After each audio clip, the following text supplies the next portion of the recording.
Autizmo spektro sutrikimas yra raidos ypatumas, kuris paveikia vaiko gebėjimą bendrauti, komunikuoti, taip pat paveikia vaiko socialinės sąveikas, vaizduotę, na ir žinoma elgesį. Tėvai labai dažnai 2-3 vaiko gyvenimo metais pastebi tam tikrų galbūt raidos neatitikimų ar netipinės raidos neatitikimų. Ir pirmiausia, tėveliai turėtų kreiptis į vaiko šeimos gydytoją, pediatrą, tam, kad vaiko būtų įvertinama psichomotorinė raida. Na ir pastebėjus tam tikrus raidos ypatumus, vaikas būtų siunčiamas kartu su tėvais tolesniai konsultacijai arba vaiko raidos vertinimui. Ką svarbu pažymėti, kad tėvai labai dažnai kreipiasi būtent 2 arba 3 vaiko gyvenimo metais būtent todėl, kad pastebi vaiko verbalinės kalbos sunkumų arba verbalinės kalbos nebuvimą apskritai. Tai yra toks tikriausiai pirmasis ryškiausias požymis, kurį pastebi tėveliai, tačiau tikrai jau ir žymiai anksčiau galima pastebėti tam tikrus socialinių sąveikų sunkumus, tokius kaip nereagavimas į vardą, nežiūrėjimas į akis, sunkumai, jungtinio dėmesio gebėjimo sunkumai ir panašus. Autizmo spektro sutrikimą turintiems vaikams, žodinė kalba gali atsirasti vėliau arba neatsirasti visiškai. Tai vadinasi, autistiški vaikai gali ir apskritai nekalbėti. Tam labai svarbu yra surasti tinkamą alternatyvios komunikacijos būdą, kad vaikui tą kalbą galėtumėm įdėti tuomet kitais būdais. Lygiai taip pat svarbu galvoti apie tai, kad jeigu ir vaikas kalba, turi tą žodinę, verbalinę kalbą, sunkumų komunikuoti vis tiek gali iškilti, gali būti sunku pradėti pokalbį, papasakoti dienos įvykius, paprašyti pagalbos, ir panašus dalykai. Kalbant apie vaikų, kurie turi autizmo spektro sutrikimą, žaidimo įgūdžius, tikrai galima matyti tam tikrų skirtumų ir tėvai gali ankstyvame amžiuje pastebėti tam tikrų galbūt ypatumų, kurie skiriasi nuo tipinės raidos vaikų. Tai autistiškiams vaikams būdingas yra tam tikras pasikartojantis elgesys, tai dažnu atveju literatūroje galite rasti, kad vienas iš požymių autistiškų vaikų žaidime yra tam tikrų daiktų rikiavimas, lygiai taip pat susikoncentravimas į tik, vieną veiklą. Tas žaidimas gali būti netikslinis, paėmus mašinėlę, vaikas galbūt nevažinėja su ja po žemę, bet tiesiog suka ratą. Taip pat galima pastebėti tam tikrų vaizduotės sunkumų, tai vaidmenų žaidimai gali būti sudėtinga, ir kitos veiklos, kurios reikalauja tam tikrų vaizduotės gebėjimų. Dar vienas iš ypatumų, ką gali tikrai pastebėti tėvai, ir gali kilti tam tikras nerimas, dėl kurio tėveliai kreiptųsi į gydytojus ar konsultacijai, tai yra tam tikras stereotipinis pasikartojantis elgesys.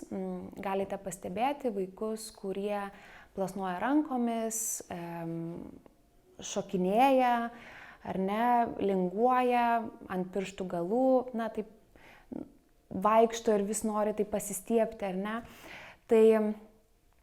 Tai dažnai kyla dėl tam tikrų sensorinės integracijos sunkumų, Vaikai stengiasi taip patenkinti savo sensorinius poreikius, tai vėlgi plasnojant rankomis išreikšti tam tikras emocijas ir panašiai. Tai vėlgi pasikartojantis elgesys gali būti vienas iš ypatumų, kas turėtų atkreipti tėvų dėmesį tam, kad jie galėtų kreiptis konsultacijos į gydytojus.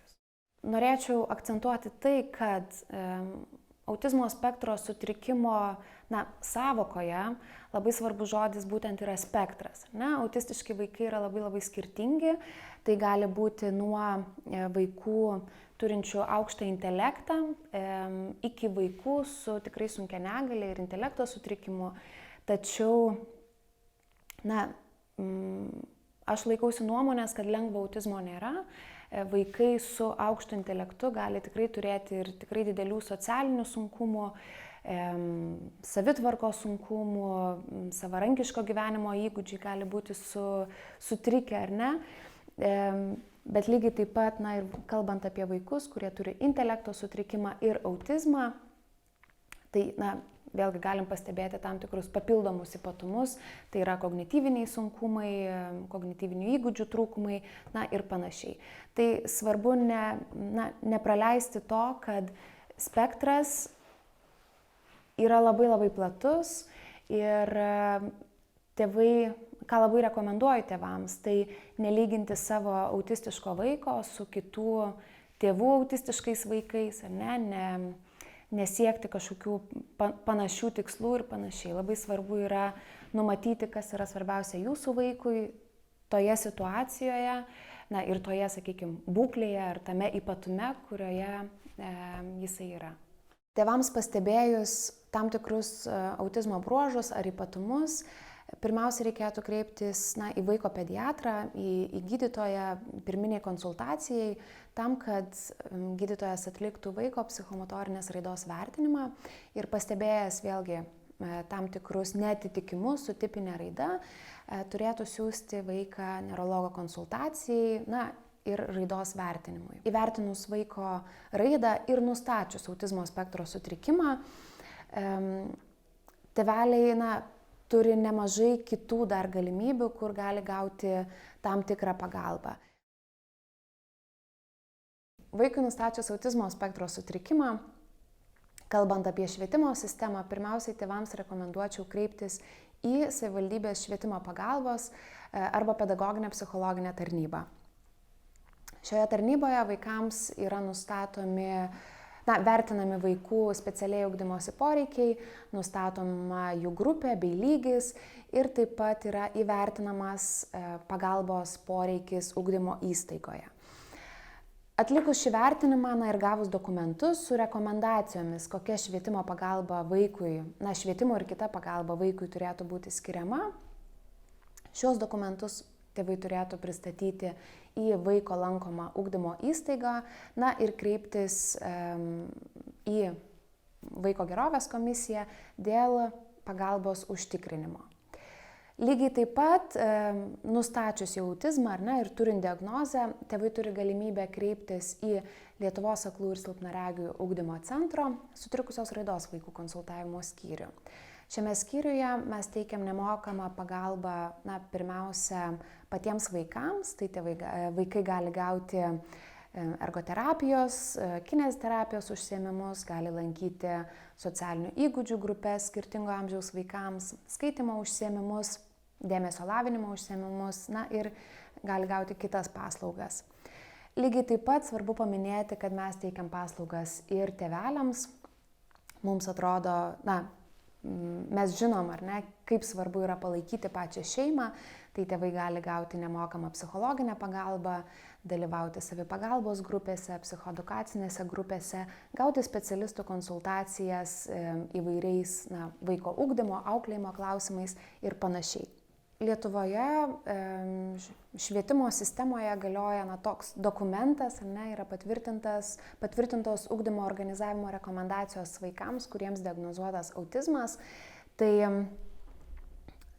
mokykloje, kurioje mokosi autistiškas vaikas, nebūtinai jisai turi turėti pedagoginės, psichologinės ar švietimo pagalbos tarnybos dokumentus.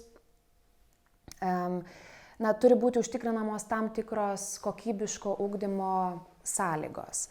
Būtent tose rekomendacijose yra surašyti punktai, pagrindiniai dalykai, kaip mokykla turi pasiruošti tam, kad autistiškų vaikų ugdymas būtų sėkmingas, nuoseklus ir kuo mažiau streso keliantis tiek vaikui, tiek autistiško vaiko tėvams. Rekomendacijose yra numatyti punktai, kaip mokykla turėtų pasiruošti, tai yra turėtų susipažinti su vaiku ir supažindinti vaiką su mokyklos aplinka ir su juo dirbsiančiais pedagogais iki mokslo metų pradžios. Taip pat yra aprašytas individualaus pagalbos plano turinys, kuris padėtų vaikui sėkmingiau pasiekti tam tikrus akademinius ir, aišku, elgesio, socialinius rezultatus. Taip pat yra numatytos aplinkos pritaikymo sąlygos, papildomų priemonių naudojimo sąlygos ir panašiai. Dokumentas yra labai praktinis, dirbant su mokyklomis, ką mes girdim, kad tai yra tikrai nemaža pagalba, tiesiog susistiguoti mokslo metų pradžią ir tiesiog papunkčiui einant sėkmingai užtikrinti tą ugdymo procesą. Lygiai taip pat apie šį dokumentą labai svarbu žinoti ir tėvams, tam, kad tėvai suprastų ir galėtų kreiptis dėl tam tikrų vėlgi sąlygų užtikrinimo, kurios yra nurodytos ugdymo rekomendacijose. Dažnai girdime ir vėlgi tarptautinė praktika yra tokia, kad autistiškų vaikų ugdymui bendro ugdymo mokyklose tikrai didelė pagalba yra būtent mokytojo padėjėjas arba asmeninis asistentas. Šią pagalbą skiria arba rekomenduoja pedagoginės, psichologinės arba švietimo pagalbos specialistai. Intensyvumas pagalbos taip pat yra įvertinamas, kuomet yra vertinami specialiai ugdymosi poreikiai ir pagal tą poreikį tas intensyvumas yra paskiriamas. Tam, kad pagalba, mokytojo padėjėjo pagalba tikrai būtų efektyvi ir nuosekli, žinoma, geriausias variantas būtų, kad mokytojo padėjėjas būtų su vaiku nuo pamokų pradžių arba veiklų pradžių, jeigu tai yra darželis, iki vaikui paliekant mokyklą. Ar tai yra 3 valanda, ar 5 valanda, tai gali skirtis. Dirbant su mokyklomis, ką pastebime ir ką rekomenduojame, į ką labiau atsižvelgti, kad mokytojo padėjėjas neturi tapti vaiko mokytoju, atskiru individualiu mokytoju. Lygiai taip pat neturėtų būti ir kaip globėjų, kuris atliktų viską už vaiką, tai yra žmogus, kuris padeda mokytojui tinkamai organizuoti ugdymo procesą autistiškam vaikui, kuris padeda pertraukų metu pasirinkti tikslinės veiklas, ugdyti tam tikrus socialinius įgūdžius su vaikais, įsitraukti tam tikras socialinės veiklas ir panašiai. Dar viena sąlyga, kuri yra svarbi sėkmingam autistiškų vaikų ugdymuisi bendrojo ugdymo, aišku, ir specialiojo ugdymo įstaigose, tai yra visos mokyklos komandos, ypač suaugusiųjų žmonių, tinkamas pasiruošimas ugdyti autistiškus vaikus. Ką aš turiu omeny visų suaugusių žmonių tinkamas pasiruošimas, dažnai vaikui patekus į ypač bendrojo ugdymo įstaigą ir trūkstant tam tikrų kompetencijų, dažniausiai dėl mokymų, kompetencijų tobulinimo renginių kreipiasi būtent mokytojai, švietimo pagalbos specialistai.